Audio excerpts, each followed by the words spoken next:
अस्सलाम वालेकुम। उम्मीद है कि आप सब लोग खैरियत से होंगे।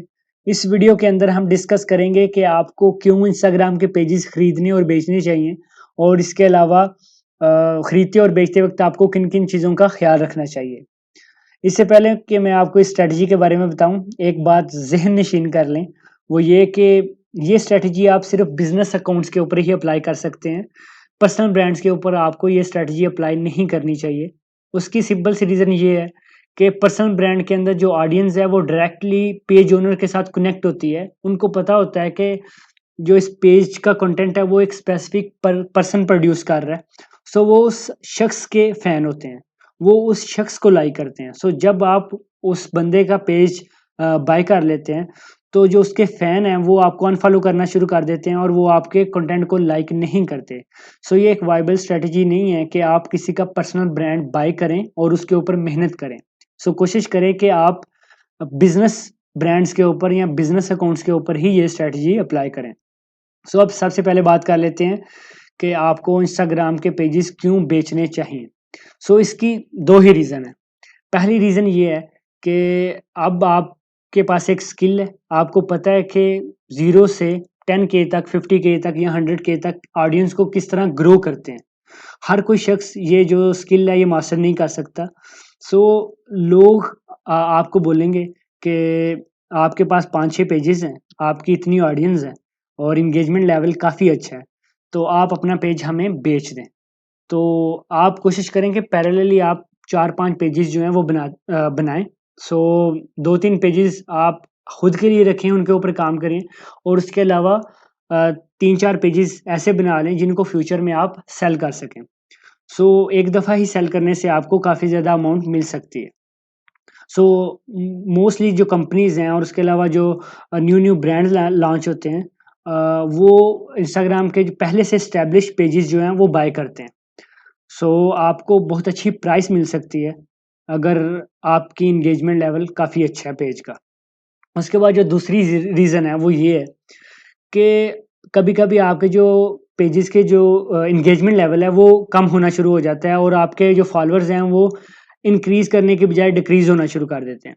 सो आप तब कोशिश करें कि आप जितनी भी ग्रोथ स्ट्रैटेजीज़ हैं वो अप्लाई करें, ताकि आपका जो पेज पेज है वो फर्दर ग्रो हो। लेकिन फिर भी अगर शैडो बैन आ गया है और आपका पेज जो है वो ग्रो नहीं कर रहा, तो अब टाइम आ गया कि इस पेज को बेच दिया जाए। अब आपके माइंड में क्वेश्चन होगा कि ऐसा पेज जिसकी एंगेजमेंट लेवल भी नहीं है और उसके अलावा ऑडियंस जो है वो डिक्रीज़ हो रही है, तो उसको कौन खरीदेगा? तो यकीन करें, किसी का कचरा किसी के लिए सोना होता है। इंस्टाग्राम मार्केट जो है उसके ऊपर आपको बहुत से ऐसे क्लाइंट्स मिल जाएँगे जो आपके ऐसे पेज खरीद लेंगे। इस तरह के लोग जो पेजेज़ हैं जिनकी एंगेजमेंट लेवल कम होता है, इनको मल्टी लेवल मार्केटिंग के लिए इस्तेमाल करते हैं। आपको बहुत से क्लाइंट्स मिलेंगे। मैंने अपने कोई 12-13 ऐसे पेजेज़ थे जिनका एंगेजमेंट लेवल कम था और जिनके ऊपर शैडो बैन आ गया था, उनको बेचा था।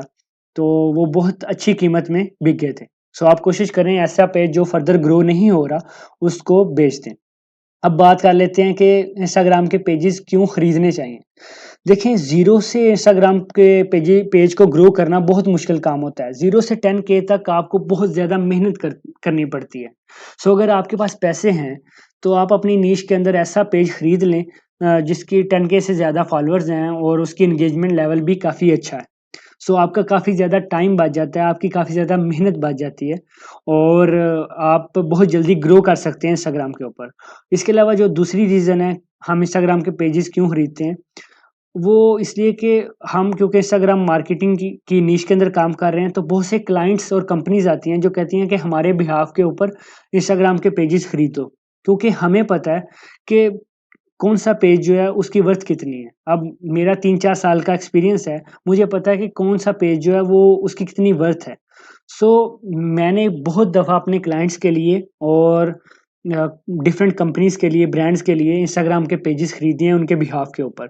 सो अगर आप ये स्किल मास्टर कर लें, तो आप क्लाइंट्स के लिए काम कर सकते हैं, आप उनके लिए पेजेज़ बाय कर सकते हैं, उनके बिहाफ़ के ऊपर उनके पेजेज़ सेल कर सकते हैं। अब देख लेते हैं कि हम इंस्टाग्राम के पेजेस कहाँ पे खरीद सकते हैं और कहाँ पे बेच सकते हैं। सो आपको इंटरनेट के ऊपर बहुत सी मार्केट प्लेस मिल जाएँगी। मैंने बहुत सी मार्केट प्लेस जो हैं वो ट्राई की हैं, लेकिन उनमें जो बेस्ट हैं वो ये ही 2 हैं, एक instasale.com और दूसरी है fameswap.com। ये बेस्ट मार्केट प्लेस है। मैं आपको इनका यूज़र इंटरफेस दिखा देता हूँ। ये instasale.com है। यहाँ पे आप सिर्फ़ इंस्टाग्राम के पेजेस सेल कर सकते हैं और बाय कर सकते हैं। यूजुअली 1 मंथ लग जाता है अगर आप अपना इंस्टाग्राम का पेज यहाँ पे लिस्ट करेंगे तो 1 मंथ के अंदर आपको क्लाइंट मिल जाएगा। इसके अलावा अगर हम फेम स्वाइप की बात करें तो यहाँ पे आप सिर्फ़ इंस्टाग्राम के अकाउंट सेल नहीं कर सकते। आप यहाँ पे यूट्यूब, टिकटॉक, फेसबुक जितने भी सोशल मीडिया प्लेटफ़ॉर्म्स हैं, उनके पेजेस जो हैं वो सेल कर सकते हैं। सो ये 2 ही बेस्ट वेबसाइट या मार्केट प्लेस हैं जहाँ पे आप इंस्टाग्राम के पेजेस का लेन-देन कर सकते हैं। अब देख लेते हैं कि आपको किन-किन चीज़ों का ख़्याल रखना चाहिए इंस्टाग्राम के जो पेजेस हैं वो खरीदते वक़्त और बेचते वक़्त। कोशिश करें कि आप इस मार्केट प्लेस का सिस्टम ही फ़ॉलो करें इंस्टाग्राम के पेजेस जो हैं वो सेल करते वक़्त। इनका सिस्टम ये है कि ये एज़ अ मिडलमैन काम करते हैं। ये अगर आप सेल कर रहे हैं तो ये आपसे इंस्टाग्राम के पेज का डिटेल ले लेंगे और इसके बाद जो कस्टमर है उससे पैसे ले लेंगे। इसके बाद ये उस इंस्टाग्राम पेज को चेक करेंगे और उसका जो एंगेजमेंट लेवल है वो देखेंगे कि जिस तरह की आपने कमिटमेंट की है उस तरह का पेज ही है और उसके अलावा उसकी डिटेल बिल्कुल ठीक है, तो वो फिर उस पेज को हैंडओवर कर देंगे उस बंदे को जिसने खरीदा है और आपको पैसे सेंड कर देंगे। सो ये एज़ अ मिडलमैन काम करते हैं। सो कोशिश करें कि आप इनके ज़रिए ही इंस्टाग्राम के पेजेस खरीदें या सेल करें, ताकि कल को अगर कोई मसला हो तो आप इनको बोल सकें। अब बहुत से लोग आपको यहाँ पे मिलेंगे जो आपको बोलेंगे कि अगर आपके पेज की वर्थ जो है वो $1000 है तो वो आपको $2000 देने की कोशिश करेंगे और वो बोलेंगे कि आप इस मार्केट प्लेस के बाहर आके उनके साथ डील करें। तो आप कभी भी ये रिस्क ना लें, क्योंकि अगर आप खरीद रहे हैं तो या तो आपके वो पैसे लेके भाग जाएगा और अगर आप बेच रहे हैं तो वो आपका पेज लेके भाग जाएगा। सो इस मार्केट प्लेस के अंदर ही रहते हुए आप डील करें, इसके बाहर जाके डील बिल्कुल ना करें, ताकि आपका नुकसान ना हो। सो स्कैमर से बचें और यकीन करें सिर्फ़ पाकिस्तानी नहीं 2 नंबर मोस्टली समझा जाता है कि पाकिस्तानी जो हैं वो और इंडियंस जो हैं वो लोगों को के साथ फ्रॉड करते हैं और स्कैम करते हैं। मैंने देखा है कि यूरोपियन कंट्रीज़ के अंदर भी आपको बहुत बड़े-बड़े स्कैमर मिलेंगे। सो कभी भी किसी के ऊपर इत्मीनान ना करें और ख़ासकर ऑनलाइन दुनिया में तो बिल्कुल नहीं करना चाहिए। सो अपने आप को स्कैमर से बचाएँ। सो कुछ यही बातें थी जो मैंने आपके साथ इस वीडियो के अंदर डिस्कस करनी थी। ये इस कोर्स की लास्ट वीडियो है, इसके बाद आगे कोई वीडियो भी नहीं आएगी। सो मैंने कोशिश की है अपनी तरफ से कि 100% दूँ और जितना कुछ मैंने सीखा है वो सब आपको बताऊँ इस कोर्स के अंदर। सो फिर भी अगर कोई ऐसी स्ट्रैटेजी जो मैंने डिस्कस नहीं की और वो बहुत अच्छे तरीके से 2021 में वर्क कर रही है और आप में से किसी को पता है, तो प्लीज़ मेरे साथ शेयर करें। आप डायरेक्टली मुझे इंस्टाग्राम के ऊपर मैसेज कर सकते हैं। आप फसीउल्लाह चीमा सर्च करें। मेरी प्रोफ़ाइल आ जाएगी, आप वहाँ पे मुझे मैसेज कर सकते हैं। फ़ेसबुक के ऊपर मैं बहुत कम रिप्लाई करता हूँ, क्योंकि वहाँ पे बहुत ज़्यादा मैसेजेस आते हैं। सो इंस्टाग्राम के ऊपर ही मोस्टली मैं रिप्लाई करता हूँ। इसके अलावा जहाँ पे मैंने आपको इंस्टाग्राम की पॉज़िटिव चीज़ें बताई हैं, मैं आपके साथ कुछ ऐसी चीज़ें डिस्कस करना चाहता था कि वो इंस्टाग्राम के रिलेटेड नहीं है, वो आपकी पर्सनल लाइफ़ के रिलेटेड है। क्योंकि 4 या 5 साल पहले जब मैंने इंस्टाग्राम के ऊपर काम करना शुरू किया था, तो मेरी पर्सनैलिटी के अंदर बहुत से चेंजिंग आई थी। जो सबसे पहली एक मैं बुरी आदत बोलूँगा, वो मुझ में ये थी कि मैं इंस्टाग्राम के ऊपर काफ़ी ज़्यादा टाइम वेस्ट करता था। क्योंकि इंस्टाग्राम के ऊपर आपको बहुत ज़्यादा कंटेंट मिलता है और आप घंटों में स्क्रॉल डाउन करते रहें, तो कंटेंट खत्म नहीं होता। सो मैं इंस्टाग्राम के ऊपर कंटेंट पोस्ट करने के बाद और सारी ग्रोथ स्ट्रैटेजी अप्लाई करने के बाद जो टाइम बचता था, वो मैं स्क्रॉल डाउन करता रहता था और अपना टाइम वेस्ट करता था। सो आपने कोशिश करनी है कि आप अपने बिहेवियर के ऊपर नज़र रखें और जैसे ही आपको लगे कि आप ज़्यादा स्क्रॉल डाउन कर रहे हैं, ज़्यादा टाइम वेस्ट कर रहे हैं, तो रुक जाएँ और बहुत से टाइम मैनेजमेंट ऐप्स मिल जाएँगे आपको, आप उनका इस्तेमाल कर लें, ताकि आप अच्छे तरीके से टाइम मैनेज कर सकें। इसके अलावा जो दूसरी बुरी आदत जो है वो बुरी लत समझ लें, बुरी आदत, वो मुझ में ये आ गई थी कि मैं खुद को दूसरों के साथ कंपेयर करना शुरू कर देता था। ये एक बहुत बुरी आदत है, क्योंकि इंस्टाग्राम के ऊपर आपको बहुत से इन्फ्लुएंसर मिलेंगे जो अपनी अपना लाइफ़स्टाइल आपके साथ शेयर करते हैं। वहाँ पे आपको लोग मिलेंगे जो लग्ज़री लाइफ़स्टाइल के अंदर समझ लें कि डुबकियाँ लगा रहे हैं। तो तब मैं अपनी ज़िंदगी से नफ़रत करना शुरू कर दी मैंने, जब मैंने वो सारा लाइफ़स्टाइल उन लोगों का देखा और खुद को उनके साथ कंपेयर करना शुरू कर दिया। एक नाशुक्री का एलिमेंट आ गया था मुझ में। तो ये एक दूसरी बुरी आदत है जो इंस्टाग्राम की वज़ह से मुझे लगी।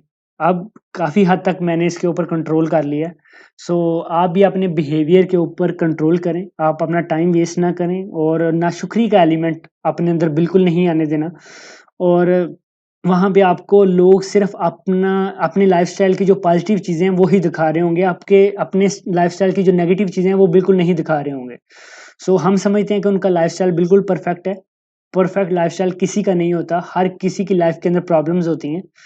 सो ये 2 चीज़ें थी, जो मैं आपके साथ डिस्कस करना चाहता था। इसके अलावा एक और सीरीज़ है, सीरीज़ नहीं है, डॉक्यूमेंट्री है, नेटफ्लिक्स अगर आपके पास है, सॉरी, हाँ, ये एक सीरीज़ है, डॉक्यूमेंट्री है, सॉरी, सोशल डायलेमा। आप कोशिश करें कि अगर आपके पास नेटफ्लिक्स है तो ये ज़रूर देखें। आपको काफ़ी ज़्यादा चीज़ों का पता चलेगा। अगर आपके पास नेटफ्लिक्स नहीं है, तो लोगों को बहुत से तरीके आते हैं कि किस तरह ऐसी सीरीज़ या ऐसी डॉक्यूमेंट्रीज़ देखनी है, जो कि फ्री अवेलेबल नहीं होती। सो आई थिंक मैंने काफ़ी ज़्यादा बातें कर ली हैं। अल्लाह हाफ़िज़, अपना ख़्याल रखिएगा और मुझे दुआ में याद रखिएगा।